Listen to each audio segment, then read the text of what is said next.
For what I do, it's actually kind of helpful to make sure I don't spend too long per video so I can pump out more videos. So for that video, I was like, okay, why don't I do something where it starts real, ends up being a cartoon, and somehow comes back to being real.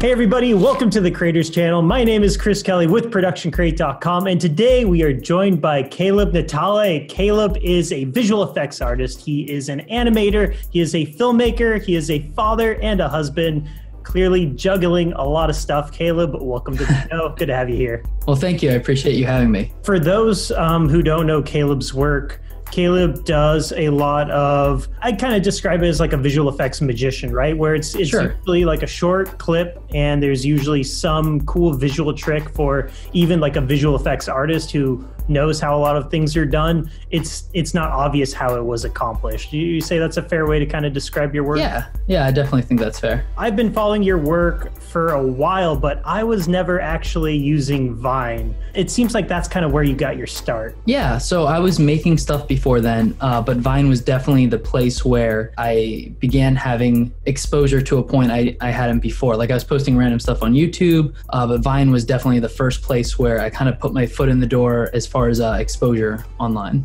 Because of its short form, it seems to exist and thrive on platforms such as Instagram, Twitter, and TikTok as well. I think you have like 1.4 million followers there already. What makes that platform so perfect for your content? I think in a lot of ways, the type of work I do, as you know, VFX can take, hours for like a few frames, or even longer than that sometimes. So keeping the videos short, having a site like TikTok, just like Vine, kind of forces you to condense your work. For what I do, it's actually kind of helpful to make sure I don't spend too long per video so I can pump out more videos. So I think that time restriction actually works in my favor to make sure that the concepts I'm working on aren't too long or too convoluted or anything like that. A lot of content I do is for other clients, not necessarily for my own channel. So about like maybe one out of every 3 videos I make is for one of my social accounts.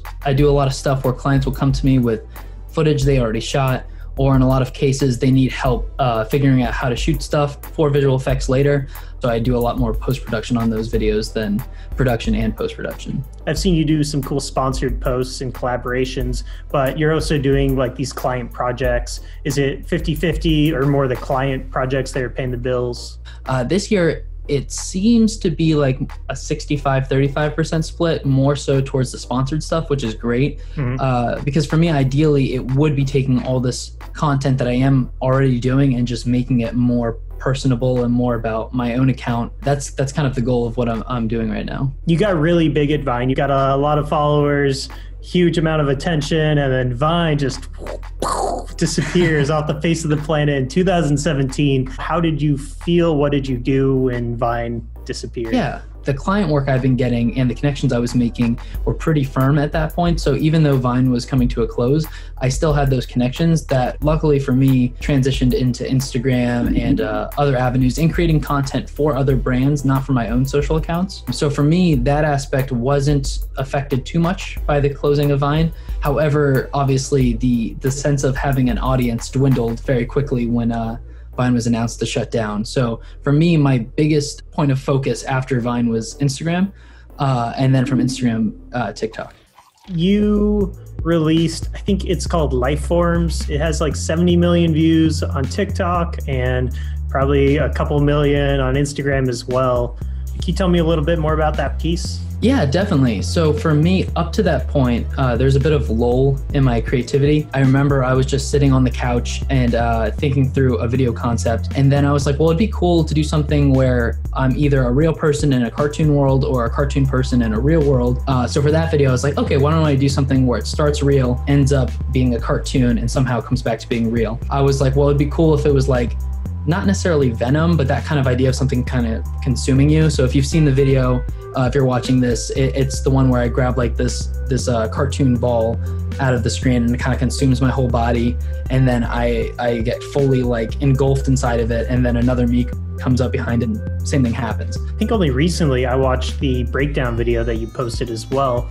which you kind of find that very cool space shot of like the floating water ball, and you actually use that as a reference to kind of trace around and get like that natural movement. I really like that kind of breakdown and that format for videos.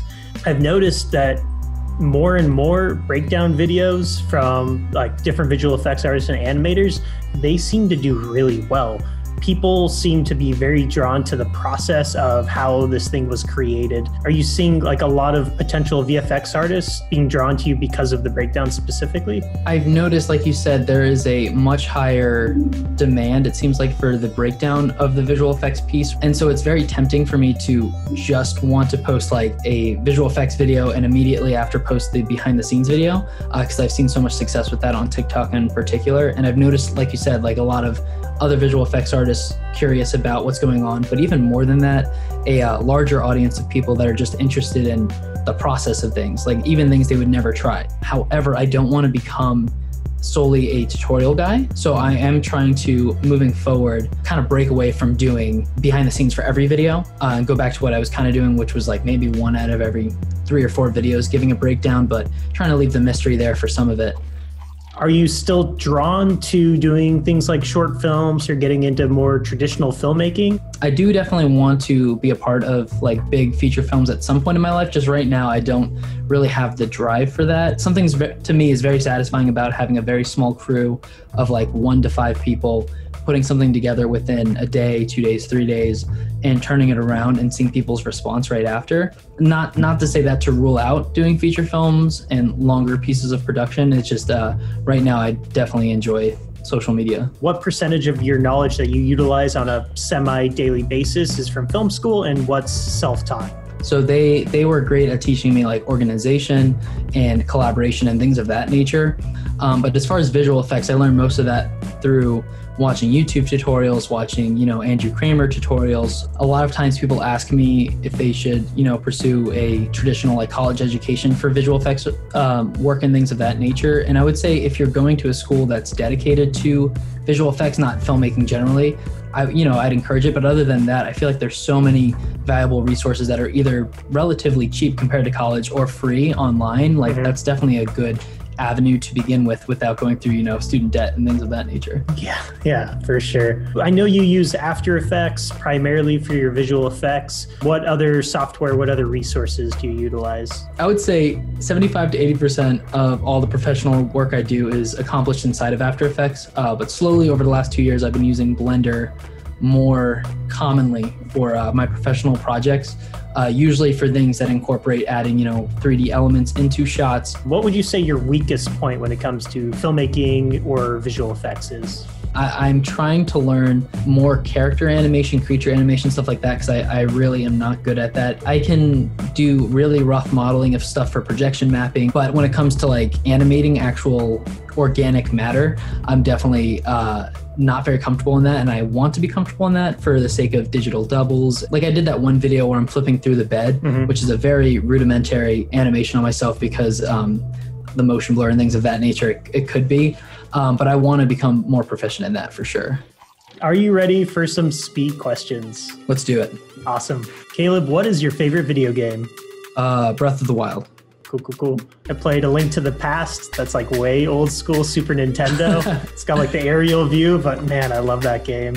Who is your favorite all-time magician? Probably David Copperfield. How good are you at juggling? Terrible.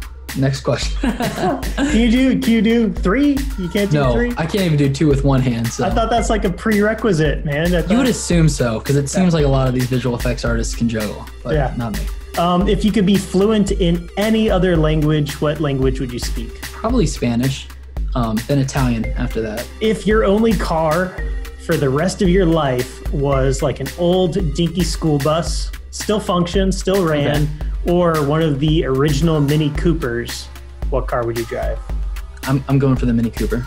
Mini Cooper. You fit 2 kids and the wife in that car and drive around. If it has to be a family I'm not saying you have to drive them around. Can you tell all the viewers where to find your work? Yeah, so on Instagram or TikTok, it would be Caleb Natale, all one word, no spaces. On Twitter, I post there a little less frequently. It would be Caleb_Natale. And YouTube, which I will slowly be getting into in the next coming months. If you type in Caleb Natale, it should come up. Thanks a lot, Caleb. And yeah, man, maybe we'll connect in like a year or so and see where you're at.